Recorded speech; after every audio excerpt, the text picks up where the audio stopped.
Ano, sejam bem-vindos à nossa revisão para P2 de inglês. Espero que vocês estejam com os conteúdos dominados. Lembrando, isso aqui é uma revisão daquilo que já foi explicado, que já foi dado a vocês durante todo esse percurso de videoaulas. Não estou entendendo bem, eu posso voltar lá nas minhas aulas, assistir novamente, para que fique tudo beleza. Vocês já receberam o cronograma de prova de vocês, inclusive com os conteúdos que vão cair na prova de vocês. O primeiro na lista que tem aí de vocês é verbos regulares e irregulares. Lembrando que vocês já viram isso no ano passado, no ano retrasado, e a gente está utilizando agora, o livro de vocês vem propondo no nono ano, as revisões desses conteúdos. Por isso que eles acreditam, os autores, que não seria tão complicado para vocês a resolução das atividades, tá? Mas mesmo assim a gente reexplicou, revisou e refizemos muitas atividades, certinho? Então vamos lá. Regular verbs ou verbos regulares são aqueles verbos que eles se mantêm na mesma estrutura, aquele mesmo início, a base deles, ela se mantém igual, independente do tempo verbal que eu utilize ou do sujeito que eu estou utilizando, ele vai se manter firmemente na mesma estruturação, tá? Então, eles não mudam sua base para conjugação, independente de qual seja, tá? Temos aí verbo play, like, read, são exemplos de verbos regulares. Os verbos irregulares ou irregular verbs são, obviamente, o oposto disso. São aqueles verbos que a sua estruturação, ele não tem uma base fixa, ele modifica completamente de acordo com o tempo, com a conjugação que eu vou fazer dele, tá? Então, eles se modificam completamente de acordo com o tempo verbal ou com o sujeito que está falando com você, certinho? Tendo isso em mente, lembrem-se que na página 143 do livro de vocês, vocês têm toda uma lista de verbos irregulares que vão auxiliar vocês na resolução tanto das atividades do livro quanto ao responder à prova de vocês. Lembrando que a prova é de consulta, mas eu gostaria que essa consulta fosse feita com o material de vocês e não só na internet ou não na internet, tá? Saindo do verbos regulares e irregulares, a gente tem uma revisão sobre o simple past. Foi assunto base do 8º ano de vocês, inclusive foi estudo de prova. Eu sei disso porque eu estou utilizando o livro do 8º ano e é o conteúdo deles. Se vocês estão com muita dúvida no simple past, vocês podem ir lá no vídeo de revisão do conteúdo do 8º ano, que eu estou postando, deixando aí junto com esse de vocês, que vocês vão ter mais aprofundadamente a explicação do simple past, mas eu acho que não precisa, porque a gente também já reviu isso nas aulas anteriores.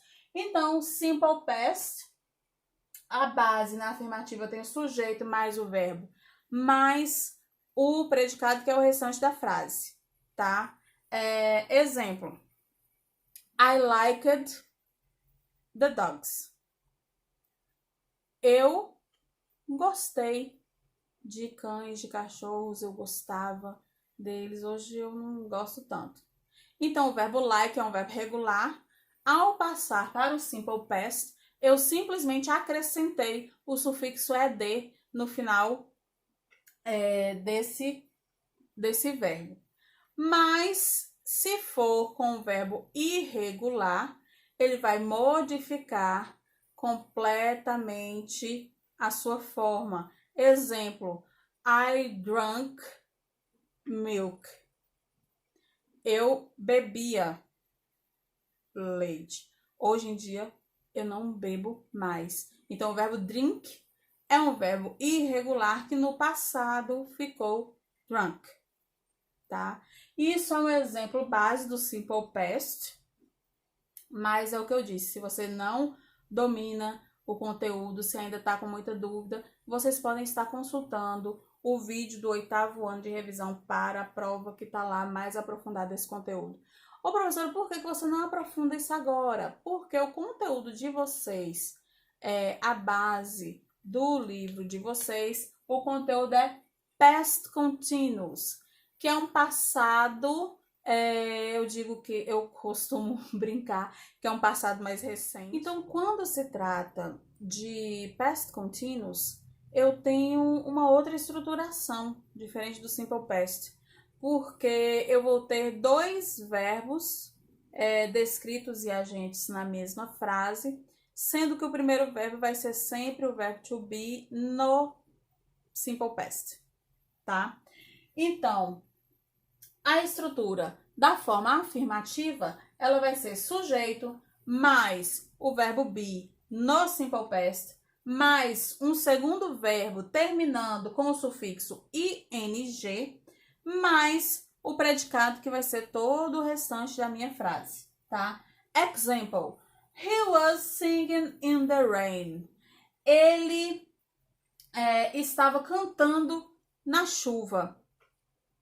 Eu tenho he como sujeito, was é o verbo be no Simple Past, sing é o verbo que está terminando com ing, então ele ficou singing, in the rain como o restante da minha frase, como o predicado da minha frase, certo? Essa é a estrutura para a forma afirmativa. Ô, professora, o sujeito vai ser sempre um pronome pessoal? Não. Eu posso colocar nome de pessoas, eu posso colocar outro tipo de pronome pessoal que não seja he ou I, eu posso colocar aqui they. Lembrando, se eu for usar nome de pessoas, para they eu vou usar de duas pessoas em diante. Então, eu vou falar Maria, Robert, Mel and Julia singing in the rain, tá? Lembrando também que eu não tenho a dificuldade aqui de verbos regulares e irregulares, porque a minha estruturação vai estar sempre usando o verbo to be no Simple Past, tá? Lembrando que aqui eu usei was porque na terceira pessoa do singular, he, she ou it, eu uso was, mas para todos os outros pronomes pessoais eu uso were, tá? Então poderia ser you were singing in the rain, tá? Eu modifiquei o sujeito para combinar com a conjugação do meu verbo, mas o restante da frase toda poderia continuar igual, certo? Aí eu passo para a forma negativa.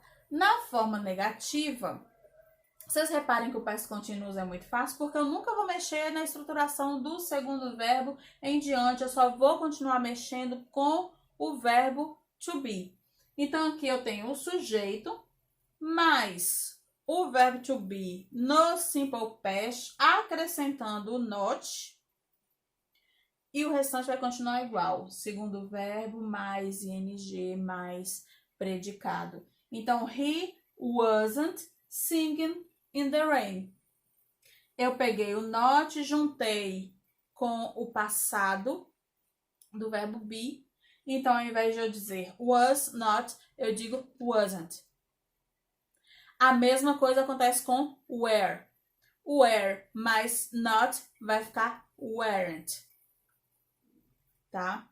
E aí nós vamos para a forma interrogativa. Novamente, eu não mexo com o restante da estruturação da frase. Eu só me foco no verbo be, que lá na afirmativa eu tenho sujeito mais be. Na interrogativa, eles invertem de lugar. E aí eu tenho be mais sujeito, mais verbo, mais ing, mais predicado. Então, eu tenho was he singing in the rain? Se for com were, também a mesma coisa. Eu trago were para o começo e continuo a minha frase normalmente. Certinho? Aí, eu tenho outra coisa. Eu posso também fazer a minha negativa utilizando o auxiliar did. Então, did, se eu for perguntar, eu vou colocar did he was singing in the rain?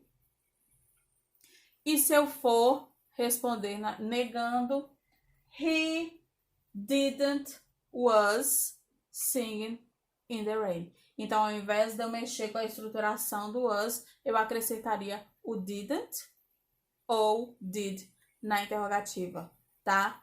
Mas aí foquem nessa forma que eu coloquei aqui no quadro, que eu expliquei primeiro, porque é dessa forma que vai estar sendo cobrada na prova de vocês. O outro conteúdo que tem aí para que vocês estudem é pronomes. E aí, na página 29 do livro de vocês, já tem uma tabelinha, um quadrinho explicando bastante sobre pronomes. Eu vou deixar um link aqui embaixo na descrição com uma aula extra só sobre pronomes, para que se vocês tenham dúvida, vocês consigam estudar corretamente, certinho? Espero que dê tudo certo na prova de vocês. Lembrando, a prova é de consulta, eu gostaria que vocês consultassem o material de vocês. Vai ter aquele velho textinho para ser traduzido e as questões de interpretação de texto.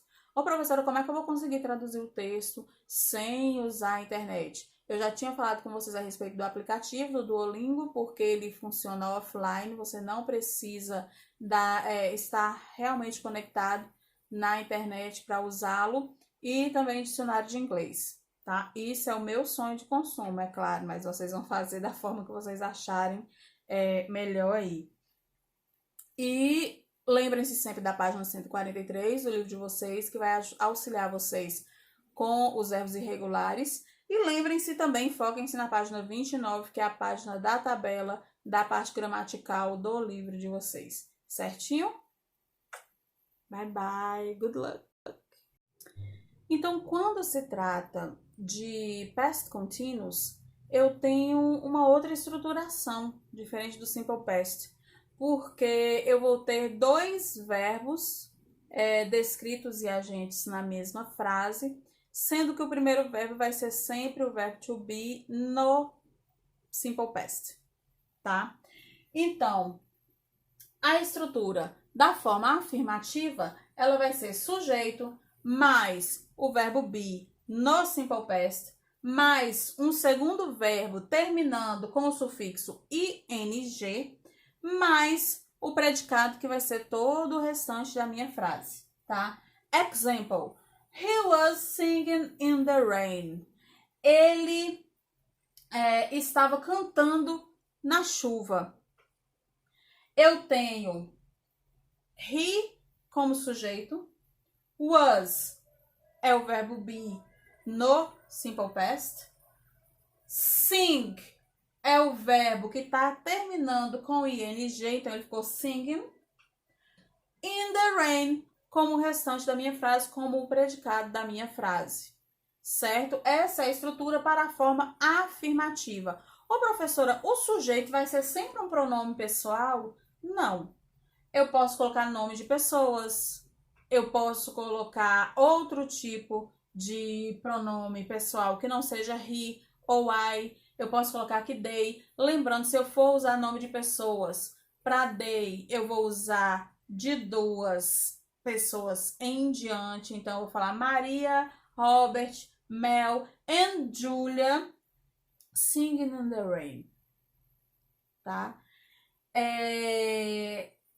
Lembrando também que eu não tenho a dificuldade aqui de verbos regulares e irregulares, porque a minha estruturação vai estar sempre usando o verbo to be no simple past, tá? Lembrando que aqui eu usei was porque na terceira pessoa do singular, he, she ou it, eu uso was, mas para todos os outros pronomes pessoais eu uso were, tá? Então, poderia ser you were singing in the rain, tá? Eu modifiquei o sujeito para combinar com a conjugação do meu verbo, mas o restante da frase toda poderia continuar igual, certo? Aí eu passo para a forma negativa. Na forma negativa, vocês reparem que o past continuous é muito fácil, porque eu nunca vou mexer na estruturação do segundo verbo em diante, eu só vou continuar mexendo com o verbo to be. Então, aqui eu tenho o sujeito, mais o verbo to be no simple past, acrescentando o not, e o restante vai continuar igual. Segundo verbo, mais ing, mais predicado. Então, he wasn't singing in the rain. Eu peguei o not, juntei com o passado do verbo be. Então, ao invés de eu dizer was not, eu digo wasn't. A mesma coisa acontece com were. Were mais not vai ficar weren't. Tá? E aí nós vamos para a forma interrogativa. Novamente, eu não mexo com o restante da estruturação da frase. Eu só me foco no verbo be, que lá na afirmativa eu tenho sujeito mais be. Na interrogativa, eles invertem de lugar. E aí eu tenho be mais sujeito, mais verbo, mais ing, mais predicado. Então, eu tenho was he singing in the rain? Se for com were, também a mesma coisa. Eu trago were para o começo e continuo a minha frase normalmente. Certinho? Aí, eu tenho outra coisa. Eu posso também fazer a minha negativa utilizando o auxiliar did. Então, did, se eu for perguntar, eu vou colocar did he was singing in the rain? E se eu for responder negando, he didn't was singing in the rain. Então, ao invés de eu mexer com a estruturação do was, eu acrescentaria o didn't ou did na interrogativa, tá? Mas aí foquem nessa forma que eu coloquei aqui no quadro, que eu expliquei primeiro, porque é dessa forma que vai estar sendo cobrada na prova de vocês. O outro conteúdo que tem aí para que vocês estudem é pronomes. E aí, na página 29 do livro de vocês, já tem uma tabelinha, um quadrinho explicando bastante sobre pronomes. Eu vou deixar um link aqui embaixo na descrição com uma aula extra só sobre pronomes, para que se vocês tenham dúvida, vocês consigam estudar corretamente, certinho? Espero que dê tudo certo na prova de vocês. Lembrando, a prova é de consulta, eu gostaria que vocês consultassem o material de vocês. Vai ter aquele velho textinho para ser traduzido e as questões de interpretação de texto. Ô, professora, como é que eu vou conseguir traduzir o texto sem usar a internet? Eu já tinha falado com vocês a respeito do aplicativo do Duolingo, porque ele funciona offline, você não precisa estar realmente conectado na internet para usá-lo, e também dicionário de inglês, tá? Isso é o meu sonho de consumo, é claro, mas vocês vão fazer da forma que vocês acharem melhor aí.